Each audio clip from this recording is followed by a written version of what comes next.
Telugu Desam party ప్రభుత్వం ఎప్పుడూ కూడా పేదల కోసం పనిచేస్తుంది. పేదల అనారోగ్యం పాలైనప్పుడు ఆసుపత్రికి పోయి వైద్య ఖర్చులు పెట్టుకోలేనప్పుడు ప్రభుత్వం ఆదుకుంటుంది అనే దానికి ఈరోజు సీఎం రిలీఫ్ ఫండ్ దాదాపు 50 మందికి ఇస్తా ఉంటాం. ఇది ఒక పెద్ద నిదర్శనం. ఎక్కడ కూడా అవినీతికి తావు లేకుండా ఎవరు కూడా మా పార్టీలో పనిచేసిన బూత్ స్థాయి నుంచి డివిజన్ స్థాయి, నగర కమిటీ, అదేవిధంగా ఏ పార్టీ నాయకుడు సిఫారసు చేసినా వాళ్ళ ఏరియాలో ఉన్న పేదవాళ్ళకందరికీ కూడా ఈ వైద్య సదుపాయం ప్రభుత్వం నుంచి వస్తూ ఉంది. ఈ ప్రభుత్వం వచ్చిన తర్వాత మీరు ఒకసారి గమనించాలి, జనవరి 30వ తేదీ వరకు కూడా సీఎం రిలీఫ్ ఫండ్ లో అన్ని ఇచ్చిన అప్లికేషన్స్ అన్ని కూడా ప్రాసెస్ అయిపోయి చెక్కులు రిలీజ్ చేసే పరిస్థితి వచ్చిందంటే చాలా వేగవంతమవుతుంది. ఈ మధ్య నిన్న మొన్న కూడా కొంతమంది వచ్చారు, 6 నెలల ముందు బిల్స్ కూడా తీసుకొని వచ్చినారు. అటువంటి బిల్లులు 6 నెలల ముందు తెస్తే ఆ బిల్లులు తీసుకోదు ప్రభుత్వం. ఆసుపత్రి నుంచి డిశ్చార్జ్ సమరీ తీసుకొని వచ్చిన 2-3 రోజుల లోపల తెచ్చిస్తే దాన్ని ప్రాసెస్ చేసి ఇప్పించగలం. ఎప్పుడు కూడా ప్రజల కోసం, ప్రజల సేవ కోసం, పేదవాళ్ళ సేవ కోసం పనిచేస్తాం మేము. మీరందరూ కూడా గుర్తుపెట్టుకోవాలా, గతంలో తెలుగుదేశం ప్రభుత్వం ఉన్నప్పుడు 14 నుంచి 19 మధ్య కూడా 4,000 నుంచి 5,000 మందికి మనం సీఎం రిలీఫ్ ఫండ్ ఇప్పించినాం. ఈరోజు మళ్ళీ ఈ 1.5 సంవత్సర కాలంలో దాదాపు 800 నుంచి 1000 మందికి సీఎం రిలీఫ్ ఫండ్ ఇప్పించినాం. ఈరోజు 53 లక్షల రూపాయలు ప్రభుత్వం నుంచి వైద్య ఖర్చుల కోసం ఇస్తా ఉన్నాం. ఇవన్నీ కూడా ప్రతి ఒక్కరు గుర్తుపెట్టుకోవాలా. పార్టీ నాయకులందరూ కూడా ఉన్నారు, అందరూ కూడా వాళ్ళ ఏరియాలో ఏదైనా ఉంటే వాళ్ళందరికీ కూడా తీసుకొని వచ్చి వాళ్ళకు కూడా సీఎం రిలీఫ్ ఫండ్ ఇప్పించడానికి ప్రతి ఒక్కరు కూడా మేము సాయం చేసేదానికి సిద్ధంగా ఉంటాం. ప్రభుత్వం కూడా, ముఖ్యమంత్రి గారు కూడా ఎప్పుడు సీఎం రిలీఫ్ ఫండ్ల విషయంలో వెనక్కి పోవడం, ఎంత ఖర్చు అయినా సరే పేదవాడికి వైద్యం అందించాలనే ఆలోచనతోనే ఇంత పెద్ద ఎత్తున జరుగుతుంది.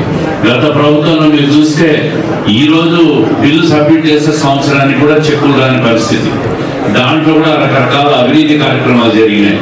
ఈ సందర్భంగా నేను చెప్తాను, ఎక్కడ ఎవరు కూడా సీఎం రిలీఫ్ ఫండ్లలో నేరుగా లబ్ధిదారునికి చెక్కు రావాలా, ఎక్కడ కూడా అవినీతిని ప్రోత్సహించద్దండి. దీంట్లో ఇది మహాపాపం కిందికి వస్తుంది కాబట్టి ప్రతి ఒక్కరికి కూడా ఎవరు అటువంటి చేయడం లేదు. కానీ ఏదైనా మరొకసారి అందరికీ కూడా ఒక అలర్ట్ చేసేదానికి చెప్తా ఉంటా, మనము ప్రజలకు సేవ చేసేదానికి పనిచేస్తాం. కడప నగరంలోనే కాదు, కడప జిల్లా అంతా కూడా ఎవరైనా పార్టీలకు అతీతంగా, పార్టీ ఆ పార్టీ అనో ఈ పార్టీ అనో కాదు, పేదవాడైతే నేరుగా వచ్చి మాకు సీఎం రిలీఫ్ ఫండ్ అప్లికేషన్ ఇస్తే తప్పకుండా సాయం చేసేందుకు సిద్ధంగా ఉంటాం. ఈ విషయాలు మీరందరూ గుర్తుపెట్టుకోవాలా. మేము ఈరోజు ఇక్కడ ఆఫీస్ పెట్టి, దీనికి స్టాఫ్ పెట్టి, జీతాలు ఇచ్చి ఇవన్నీ కూడా చేస్తున్నామంటే ప్రజలకు సేవ చేసేదానికి కార్యక్రమం చేస్తున్నాం అనేది ఒక్కసారి మీరందరూ కూడా గుర్తుపెట్టుకోవాలని మనస్ఫూర్తిగా కోరుకుంటూ, మరి ఇప్పుడు ఎమ్మెల్యే అభ్యర్థిగా మీరందరూ కూడా ఎవరెవరు లబ్ధిదారులు ఉన్నారో వాళ్ళందరూ కూడా చెక్కులు తీసుకోవాల్సిందిగా విజ్ఞప్తి చేస్తాం. ప్రజా దర్బార్కి వచ్చింది, వస్తేనే ఆమెకి తీసుకున్నాం, చేసినాం, వచ్చేసింది కదమ్మా. ఇప్పుడు నరసింహాచారి తీసుకొని వచ్చినారు ఈ అన్నని, గజ్జల హర్షవర్ధన్ రెడ్డి అన్నకి 3.5 లక్షలు వచ్చింది దాదాపు. ఈ డబ్బులు వచ్చేది కూడా చంద్రబాబు నాయుడు గారు అక్కడ వాళ్ళ ఇష్టం ప్రకారము ఇంత పర్సెంటేజ్ అని ఇచ్చి పంపిస్తారన్న. సో కాబట్టి ఇక్కడి నుంచి ప్రాసెసింగ్ చేసి మన తెలుగుదేశం పార్టీ వాళ్ళతో వచ్చిన, తెలుగుదేశం పార్టీ వాళ్ళు లేకపోయినా కూడా వచ్చిన, సెల్ఫ్ వచ్చినా కూడా సీఎం రిలీఫ్ ఫండ్ పనిచేయడానికి కడపలో ఉన్న తెలుగుదేశం పార్టీ ఆఫీసు ఎప్పుడు రెడీగా ఉంది. సీఎం రిలీఫ్ ఫండ్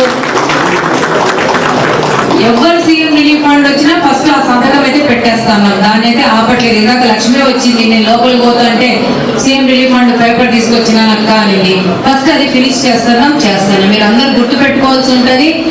కడపలో ఎప్పుడు లేనండి, ఇప్పుడు దాదాపు 20 సంవత్సరాల నుంచి 20 సంవత్సరాల నుంచి తెలుగుదేశం పార్టీ అధికారంలోనే లేదు. ఇక్కడ తెలుగుదేశం పార్టీ నుంచి ఎవరు గెలవలేదు. ఈ 20 సంవత్సరాలు ఎప్పుడు ఎవరికి సీఎం రిలీఫ్ ఫండ్ వచ్చింది కూడా మీరు ఎప్పుడు చూసిందని కూడా చూసిండరు. ఈ దినం ఇక్కడ దాదాపు ఇప్పటికే 600 పైన ప్రజలకి పేదోళ్ళకి సీఎం రిలీఫ్ ఫండ్ ఇవ్వడం జరిగింది. దాదాపు ఈ రోజుతో కలిపితే దగ్గర 7 కోట్ల రూపాయలు కడపలో మాత్రమే పంచుతుంది. వాస్తవం అయితే కడప జిల్లా మొత్తంగా తీసుకొని పంపిస్తా ఉంటారు. సిద్ధోటి నుంచి వచ్చిన అక్కడ మనకి ఎమ్మెల్యే గెలవకపోయినా కూడా సిద్ధోటి నుంచి వచ్చినా కూడా, పులివెందుల నుంచి వచ్చినా కూడా, బద్వేల్ నుంచి వచ్చినా కూడా, కడప జిల్లాలో ఎక్కడొచ్చినా కూడా, ఉమ్మడి కడప జిల్లా నుంచి ఎక్కడి నుంచి వచ్చినా కూడా సీఎం రిలీఫ్ ఫండ్కి వచ్చిన వాళ్ళనైతే ఆపేది లేదు. వాళ్ళ కోసం పనిచేయడానికి కడపలో ఉన్న తెలుగుదేశం పార్టీ ఆఫీసు, తెలుగుదేశం పార్టీకి పనిచేస్తున్న ప్రతి ఒక్కరూ రెడీగా ఉన్నాము. వాసన్న గాని, నేను గాని, తెలుగుదేశం పార్టీ నగర కమిటీ గాని, బూత్ ఇన్ఛార్జీలు గాని, డివిజన్ ఇన్ఛార్జీలు గాని, ఎప్పుడు సీనియర్ నాయకులు గాని ప్రతి ఒక్కరు ఎవరు వాళ్ళ దగ్గరకు వచ్చినా వాళ్ళు తీసుకొస్తున్నారు.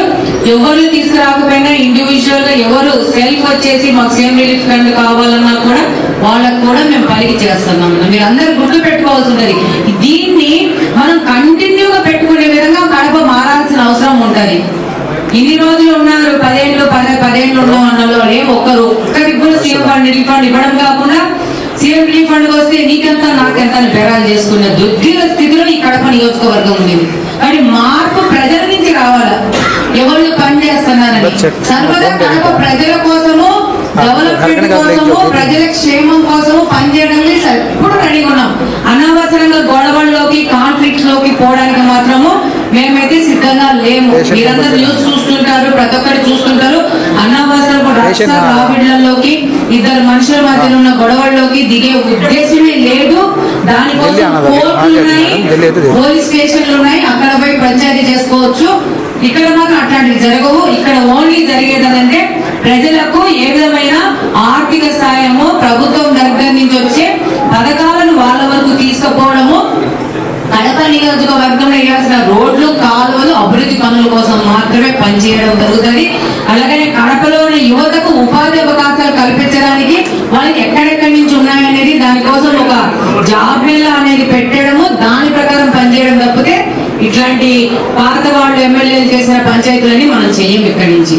కాబట్టి తప్పకుండా ఇక్కడ ఉన్న వాళ్ళందరూ గుర్తు పెట్టుకోవాలా, ఇంకా 10 మందికి చెప్పాలా, ఇలానే పని చేసుకోవాలి. అనవసరమైన విషయాల్లో మన మీదకు అనవసరంగా ఏళ్ళు పెట్టాలా అవసరం లేదు. తప్పకుండా ఇక్కడ తీసుకున్న వాళ్ళు కూడా మీరు కూడా గుర్తు పెట్టుకోవాలా, తెలుగుదేశం పార్టీ ఇక్కడ తెలుగుదేశం పార్టీ ఎమ్మెల్యే ఉండడం వల్ల ఇది జరుగుతుందని గుర్తు పెట్టుకోవాలా. మీరు ఒక 100 మందికి చెప్పాలా, తెలియని వాళ్ళు కూడా ఒకవేళ వాళ్ళకి అవసరం ఉంటే వచ్చే విధంగా మీరు కూడా 10 మందికి చెప్పుకోవాలా, ఇంకో 100 మందికి చెప్పాలా. వాళ్ళు కూడా పేదలు ఇబ్బందుల్లో ఉన్నారు, వాళ్ళు కూడా వచ్చి ఈ యొక్క సహాయాన్ని పొందుతారు. Thank you. ఒకసారి వాసన కూడా మాట్లాడతారు. ప్రతి ఒక్కరూ తప్పనిసరిగా యూట్యూబ్లోకి వెళ్ళి కడప వార్తను లైక్ చేయండి, సబ్స్క్రైబ్ చేయండి. ఇట్లు మీ జి రమణయ్య, ఎడిటర్, కడప వార్త.